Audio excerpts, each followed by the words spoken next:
kabisyo! Ayan, Merry Christmas and advance Happy New Year sa inyong lahat. Ngayong araw na to, nagsama-sama po ang mga DJs ng 90.7 Lover Radio para magbalik tanaw sa mga pasabog na kwento ngayong 2020. Kaya kung ready na kayo kabisyo, of course, ready na kami. Kaya eto na ang ating unang pasabog na kwento. Good afternoon from New York. We're coming on the air with breaking news, very sad news to tell the sports world. The LA Times is reporting that retired Los Angeles Lakers basketball star Kobe Bryant has been killed in a helicopter crash. It happened this morning. Diba yung ganyang kalaking legend, talagang nag-make ng waves sa simula. Yeah. Pasabog enough. Ito yung bungad sa atin sa 2020. Chris kasi mahilig. Sobra, alam mo. Mahilig sa basketball si Chris, apektado siya na masyado. Talaga nga, halatang-halata ako nga sa postura ni Sir Chris. Ako hindi ako NBA fan. Hindi ako fan at all ng basketball. Aminado ko na yan. Hindi ko naiintindihan kung sino talaga nakaka-shoot. But Kobe is such a legend na kahit hindi ka naman NBA fan, affected ka. Na parang ang may isip mo, death can really happen to anyone, even to a great athlete. Yun, kaya affected din ako dyan. Parang ilang araw din namin pinag-usapan sa area ni partner. Ito, household name kasi siya when it comes to basketball. It's impossible na hindi mo ma-mention si Kobe Bryant when it comes to basketball. Whether you, sabi nga ni Ma'am Nicole, whether you are a fan or not a fan of NBA, talagang hindi talaga posibleng hindi mo siya maalala. And yun nga, nakakalungkot pero dun nagsimula talagang ewan ko, for me nakakakilabot lang, nakaka-goosebump lang yung lahat ng tao tweeting about the same person and wala silang ibang masabi kung di magaganda tungkol dun sa taong yun. Pasabog siya ng 2020. Correct. Actually, picking up from what you said, Lala, no? Kapag ka mabait ka talaga at kapag ka maganda yung na contribution mo to the world, walang ibang sasabihin sa iyo tao kundi kabutihan lang. So I think itong una pa lang Ma'am Nicole, Sir Chris, pasabog na, no? Tignan natin sa susunod na grupo kung ano ang matinding pasabog ng 2020. Next. Grabe tong ito. Alam mo ba to, Bay? Alam niyo ba to? Kaya nga tulala ako eh. Parang ngayon ko lang nalaman yan. Sabi ko nga parang hindi bagay ito sa atin tong topic na to. Balitan. Yung sinabi ni overview, yan yung tawag dito, sinabi ni Chris Aquino na ayaw niya maka-work with si Mr. Fu dahil di daw siya ka-level nila Christopher Min. Yun yung issue na yan, tapos binack up ni Christopher Min si Mr. Fu. Ewan ko kung binoykot nila event. Parang nasaktan daw si Lolit saka ibang mga kabaklaan, mga vaclers dahil sa sinabi noon ni Pero ang tingin ko doon actually nag-discussion kami doon ng asawa ko eh. Sabi ko sa tingin ko siguro hindi naman yung ibig sabihin ni Chris, parang may sinabi si Chris na ayaw niya tag dito sa mga hindi niya kilala. Yun yung term niya. Siguro kilala niya si Mr. Fu in the sense, pero baka personal na kilala. Baka yun yung ibig sabihin niya. Namimili siya? Kung sino naman siya? Oh my God.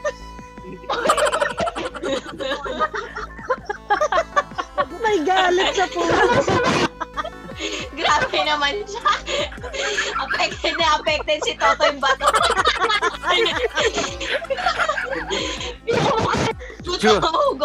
Choosy siya sa mga friends niya, makasama niya sa shoot. May puot. Dama ko yung puot. Pero ang mga nababalitaan ko lang kasi kay Chris Aquino, yung mga tungkol kay Bimbi. Yung mga ganun kanina si Bimbi, yung mga ganun, diba? I think yun lang yung mga lumalabas sa feed ko. Pero ito bago ko tong nakikita. Ayoko na lang magsabi tungkol kay Bimbi. Vote na naman si Nicole. Baka dati si Totoy lang yung biglang pateko. Oh my God. Next. Okay, ito na, tingnan natin susunod na topic kung anong ganap. Hindi kasi ako mahilig mag-judge ng hiwalayan. Kasi ang naalala ko dito, sobrang nabash si Isa Pressman. Gawa ng siya daw yung cause ng hiwalayan. Pero kasi hindi talaga ako yung yung bang tipo na, ay oo nga, landi naman hindi. Gusto ko marinig din yung isang side ng story. At pagkatapos ko marinig, medyo hindi rin ako judger na, okay, grabe naman ang landian. Parang, okay, ang swerte nila kasi dadami yung endorsement nila dahil sa ano. Makikichismis ka muna. Ganun ako, uy, dadami endorsement nila, trending sila. Ganun, ganun ako. Sana all yun. So, yung kapag nag-aaway, sana all. Ganon. Saka marami rin talagang sides din eh. May mga kwento na dati pa daw. Walay na ngayon lang Oo. Pero hindi ako ipokrita para hindi ko i-stock yung mga totoong storya. Tsaka yung mga pictures, yung zoom in ako sa party. O gusto, bilang chismosang nila lang. So, zoom in ko din yon. Yung mga holding Mas nababother ako sa zoom in. Zoom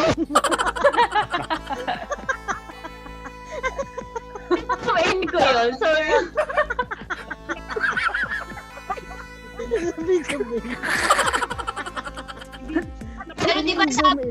Pero di ba sabi nila parang ano lang yun, for show lang na naghiwalay sila. Pero sabi Diba? legit naman talaga na sila pa rin. Oo, kaya naniniwala ako kung for the show to, ang galing magpa-trending kasi trending talaga agad, 'di ba? So yun, ganon. Confirm ko lang kayo na kung ano yung totoo. Hello, Nadine. Wow!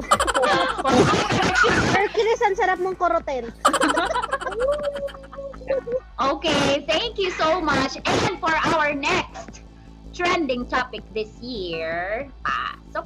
Hi! Huwag mo kalimutan mag-subscribe sa aking main channel, Lloyd Capirete, mag-second vlog channel, Lloyd Capirete Vlog. At para ma-update ka sa aking every upload, i-click notification bell, subscribe button para bongga na! Gusto mo yun? Gusto ko yun! Darna!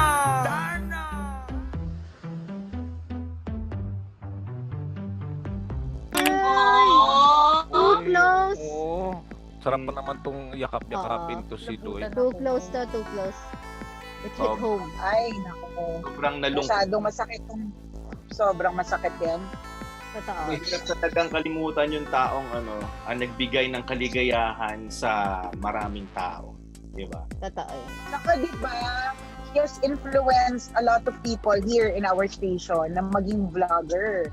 Diba? And Tanya is one of them. So talagang kung ano yung what Tanya has now, I think she also owes it to Lloyd. And ako, paulit-ulit ko tong sinasabi na siya lang hindi umaway sa akin sa lahat ng mga umalis sa love. So, and the very reason is kasi sabi niya mataas yung respeto niya sa akin in and outside of Love Radio. So, pagka ganun kasi, it speaks so much to a person Alam mo mabait, alam mo may paggalang, alam mo may respeto, pero not about me.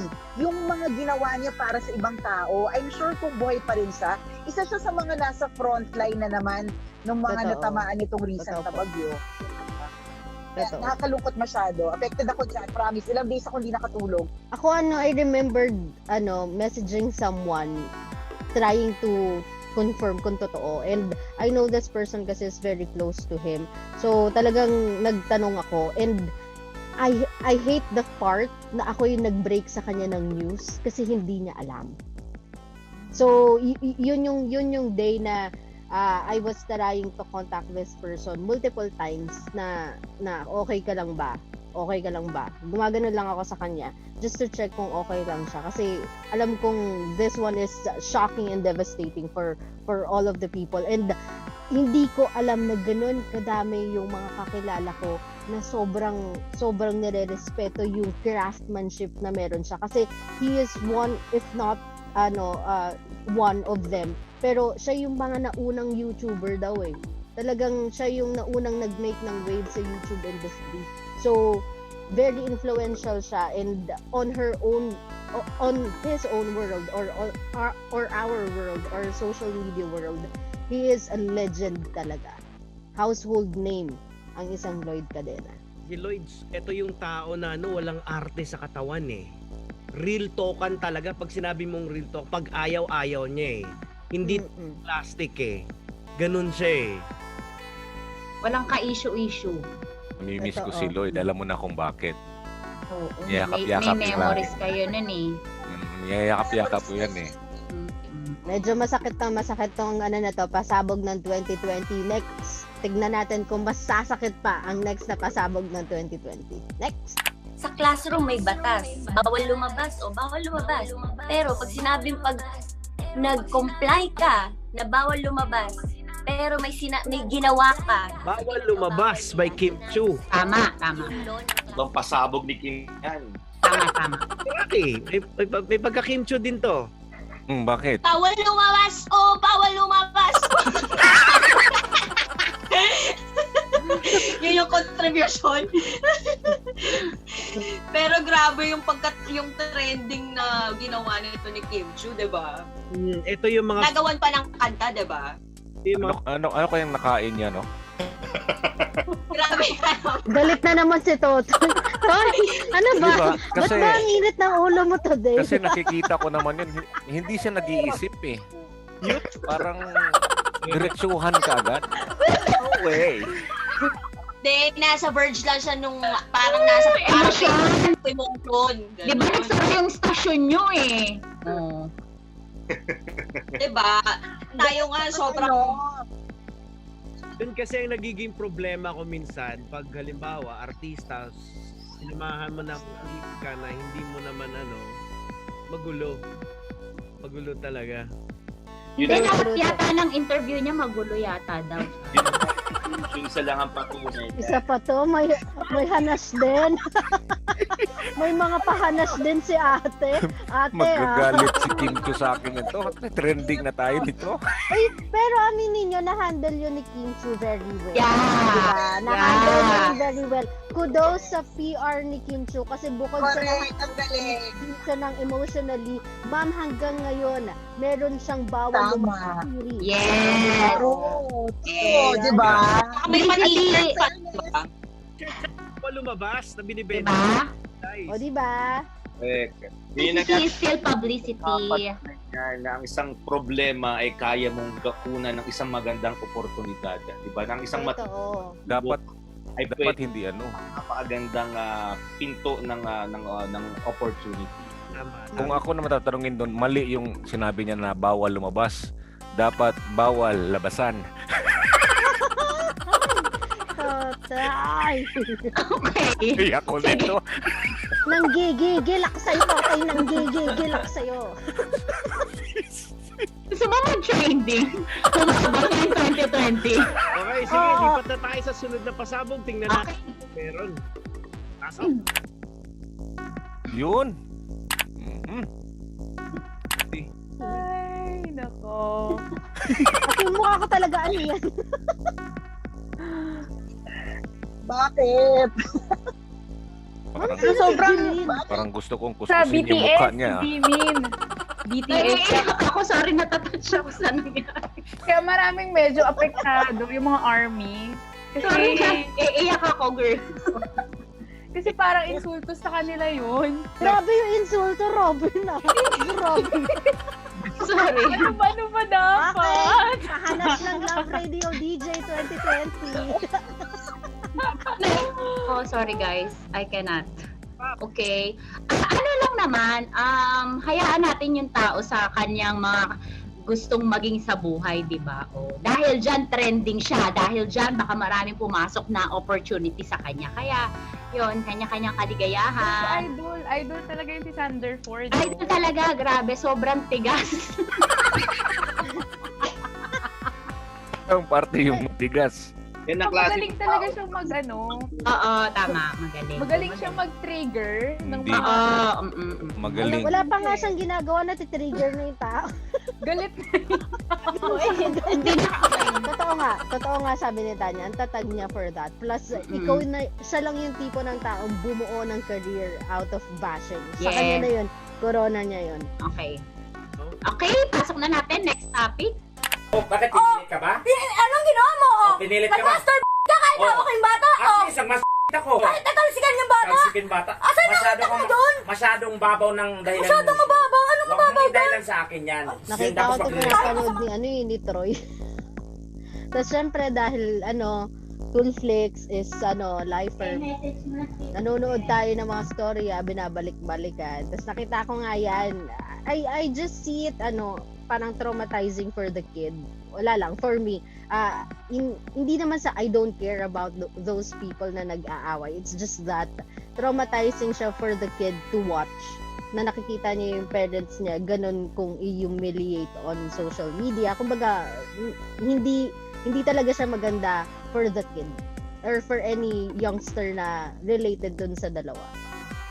Ako hindi ko masyado napanood yung video niyan o yung case niya. So wala akong masasabi. Pero ang masasabi ko lang, sayang ha. Sayang. Oo, pustiso na. Sana, pustiso. Ay, nanood. Pero di ba nung una, ang nababash talaga dyan si Tekla. Pero parang in the end, yung babae na talaga, di ba yung asawa? Sa drug test eh. Oo. Tsaka softy kasi ang softy ang netizens, lalong-lalo na ang Pinoy community when it comes to violence against women. Softy talaga sila eh. At aminin natin yan, medyo lenient sila towards the girl kasi meron nga tayo tinatawag na Magna Carta law for women, yung protection for the girls and kids. So, whenever may ganyang domestic topic, automatically kapag ang babae umiyak, automatically kapag ang babae nakante, mabilis makakuha ng simpatya ang girls. Ito nga lang nag-turn around kasi lumabas yung evidence against doon sa partner ni Tekla. Pero kung minsan yung bata kasi kayo ang babae, kasi kayo pag sinaktan yung damdamin nyo, pwede nyo kaming ihabla. Samantalang pag kami sinaktan nyo, Bay, ano masasabi mo dyan, Bay? Ano hanas ni Totoy? Merong kumakatok dito sa kaya hindi kita naririnig. May Lazada eh. Ang ingay na kaso ko. Oo. Pero nakakalungkot yung, hindi siya nakakalungkot eh. Nakaka-touch yung last part ng niyan, Papa Jegs, kung napanood mo, yung kay Donita Knows. Yung ginawa niya para kay Tekla, yun talaga, admirable yun. Nagawa niyang tabunan yung masaklap na topic na yun. Tama. Napabuti nga yung ginawa ni Donita. So yun yung talaga yung mga true friends. Totoo, ma'am. Grabe yung mga views nila, yung Donekla ba yun? Donekla ba yung pangalan ng kanila? Yes.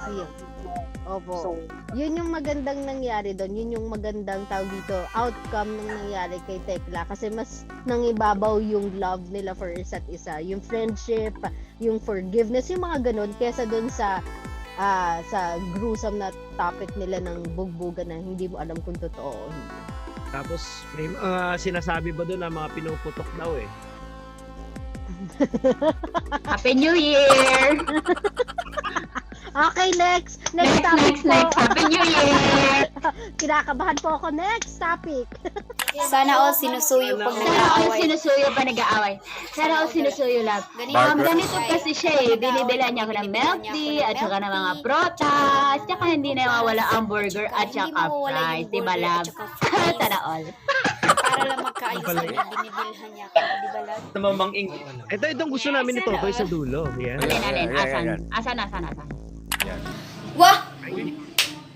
Me and my jowa. Wah! Uuwi na siya. Wah! Magkahanap ng iba.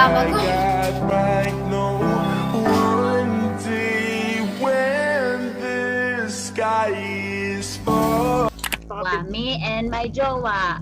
Aalis na siya. Maghanap ng iba. Ganon. Galing. Alam ni Tanya. Kaya nga eh. Alam mo, pero kung maggaganyan siguro yung kapatid ko, ibibiting ko siya pati warik talaga. Me and my jowa, kakali ka dito. Nakukukurutin kita. Doon mo malalaman na content is king talaga ngayon 2020. Content is king. Kahit pangit yung video mo, hindi mo rin masasabi. Minsan kahit kahit hindi ka prepared sa video, basta pumasok sa utak mo, gawin mo. Kasi hindi mo alam kung trending yon or not. So yun. Nice tip. Congratulations sa mga nagkaroon ng career sa TikTok. Kagandahan kasi sa TikTok para sa akin is yung mga DIY eh. Doon ako nanonood doon. Pag mga ganyan, ganun kaagad. Ganon. galing sa bar. Pero sana yung mga tinatawag nating SOCMED stars, lalo na to mga uprising na TikTok stars, sana they can handle yung ganong ka-instant na fame better than yung mga nauna, yung mga successors nila. Kasi di ba may mga, dahil nga sila instant stars, hindi nila na-handle well yung parang yung popularity at saka all the other matters that comes along with it. Sana ma-handle nila para hindi sila ma-misguide. Kasi may mga stars naman na galing sa SOCMED na talagang pinagbuti kung anong meron sila. Like for example, si Aura, di ba? Talagang nag-give back siya sa family niya. Si Mimiya, yung ganyan. Sila Lloyd Cadena, na-handle nila ng well yung instant fame na nagkaroon sila because of their efforts sa SOCMED. So sana yung mga TikTok stars din, ganun din.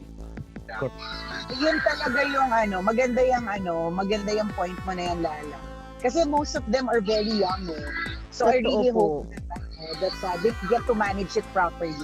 Not just the finances but the emotions connected with it. Correct. Yes. So, lalo na sa panahon ngayon na grabe ang lipanan ng anxiety, wala nang edad na pinipili. Totoo po. So yan, tingnan natin yung susunod na pasabog kung ano meron. Tumuto kayo para manalo. Hello? Hello? Sarap. Hello? Sabihin mo lang, salamat, Shopee! Gago! Hello? Gago! Wag niyo akong murahin, si Willie Rebilla nito. Hello?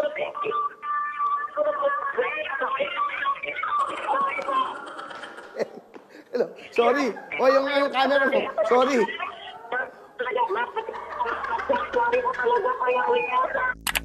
Feeling ko talagang grabe yung sales ng Shopee dyan. Sobrang nag-boom yan. Grabe. Hindi, tsaka yung show talaga ni Kuya Will talagang diba, inaabangan din talaga lahat ng mga tao. Grabe viewers niya pag nagla-live. Nakikita nyo ba? Grabe. At saka kay Willie na humihingi ng tulong yung mga tao, hindi na sa gobyerno. Totoo. At saka may mga nasalanta, Kuya Will. Pag may nasaktan Tulfo, kumbaga resort na sila sa SOCMED kesa sa mga government tawag dito agencies na dapat doon tayo lumalapit. Tapos naging tagline siya ng lahat, parang salamat Shopee, tuwing magsasabi ng thank you nagiging salamat Shopee, gano'n. Dyan pala galing yan. Oo. Salamat Shopee, doon yan. Kaya naging siya, salita. Naging memes yan, naging meme siya. Kaya pala sinasabi nila, sabihin mo salamat. Oo, sabihin mo salamat Shopee kasi inutos ni Willie na sabihin mo salamat Shopee pero nagmura siya sa halip na nagsabi siya ng salamat Shopee. Salamat. Gets. I-edit na to At the end of this year talaga, kahit na, di ba, dami mga trending and all, kumbaga parang ang highlight talaga nitong 2020 yung faith natin kay Lord, diba? Kumbaga feeling naman yung galit na yan, yung mga parang burdens na nararamdaman natin and anxieties. Feeling ko naman basta idulog natin kay Lord, diba? Idudulog lang natin sa Kanya, diba? Kumbaga mararamdaman natin yung presence niya at lalambutan yung puso natin. So siya talaga yung highlight ng taon. Totoo yan. Always pala. Alam mo, sa lahat na nangyayari, when we base it sa Bible, sa kay Jesus Christ, sa mga disciples, ano bang tinuturo nila? Isa lang naman Love one another. Love lang. Love lang. Yes. Ganda ng pusi mo, Pusi. Pwede pahawak na pusi. Ang tibay niyo magsalita ng mga gadgad tapos pupusi-pusi. Nakakaloka kayo. May pagdulog-dulog pa kasi kayo yun. Nakakaloka. Sikat yun. Ang pangit ng kasi.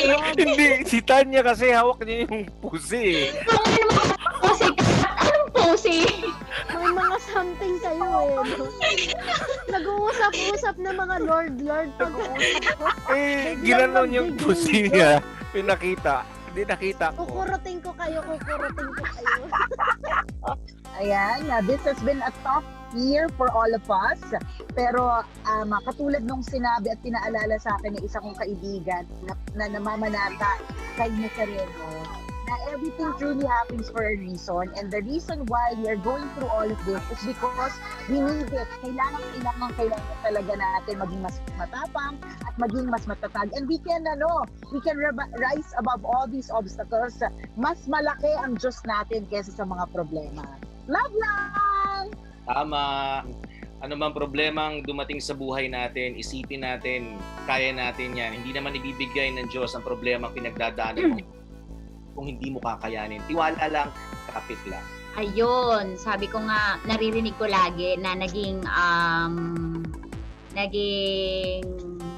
lakas ko para magpatuloy ngayong 2020. Huwag natin tingnan yung pandemic as challenge but an opportunity para gawin yung mga bagay na hindi mo pa nagagawa sa buhay. Ayan. So, kahit na gano'n man karami yung mga nangyari ngayong taon na ito, nandoon pa rin yung tiwala na, ayun nga, laging may umaga na dadating na mas maliwanag at ayun, may pag-asa. Kaya, ayun, lagi lang, tiwala lang ng tiwala. And yun nga, sabi nga nila, instead na to say na to see is to believe, dapat to believe is to see. Kapag naniwala ka, nagtiwala ka, dun mo malalaman, dun mo makikita na, ayun, may pag-asa pa rin talaga. Kaya, mga kabisyo, sa 2021, ako mas maliwanag ang umaga natin. Okay, habang nakikita niyo po yung mga ko dito sa Okay, siguro yung lahat ng sakit, lahat ng galit, lahat ng hinanakit, merong magandang kapalit basta sa Diyos ka lang kumapit, kabisyo.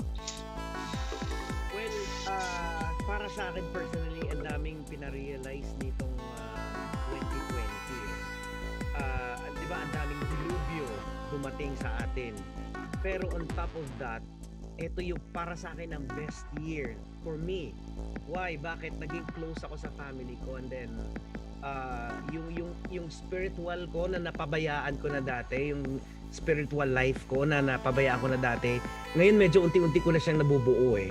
So, naka-reconnect ako ngayon sa God. Basta napakadali na lang mabuhay, pero tandaan din po natin na marami po tayong pinagdadaanan, isa lang po ang solusyon. Love lang. Sa nakikita ko naman sa pandemic ay hindi siya hindrance sa akin, hindi siya negative sa akin. Sabi nga ni Tanya na it's an opportunity. So dahil nga nung tayo pa ay nagtatrabaho, di ba, naghahanap tayo ng panahon para makasama yung pamilya. Ngayon, pwede mong kasama yung pamilya habang ikaw ay nagtatrabaho. So, love lang talaga kailangan. Ayan. So, ayun, siguro itong 2020 lang, lahat naman nahirapan, lahat naman na nagdaan sa pagsubok. Like everything else in our lives, this will never be permanent. This is not the first and this will never be the last na pagdadaanan natin as a community, as citizens of this world, as a nation, as a person. Hindi ito yung huling pagsubok na pagdadaanan mo. More than anything else, just have faith sa sarili mo. Kumbaga, yung faith mo sa sarili mo, paigtingin mo para maniwala ka din sa kakayahan ng ibang tao at kakayahan ng ibang taong namumuno sa'yo. Always trust the people who is working, sabihin na natin, day and night to make things better. Appreciate what you have right now and cherish every moment of your life. Kasi mabilis lang yung buhay, ganun din ang problema. Mas mapapabilis yan if you'll only believe not only sa sarili mo, but those people who are helping you in order to push through sa kahit anong problema. So sa mga kabisyo natin, like all the DJs in Love Radio Manila, we are wishing you a happy 2021. Sana yung pasabog natin ng 2021 will be all good news, no bad news. Ayun. Yay! So, walang hate. Love lang. Love lang. Maraming salamat mga kabisyo. If meron kayong mga honorable mentions na pasabog ng 2020, comment it down sa ating comment section. And that's it for us. Again, Merry Christmas and a Happy New Year. Love lang. Love lang. Merry Christmas! Happy New Year! Always your number one SM radio station. Love Radio. Kabisyo, kung napasaya ka at na-lurky ka sa aming video, click mo na ang subscribe button at yung notification bell para ma-notify ka every time na may bago kaming video.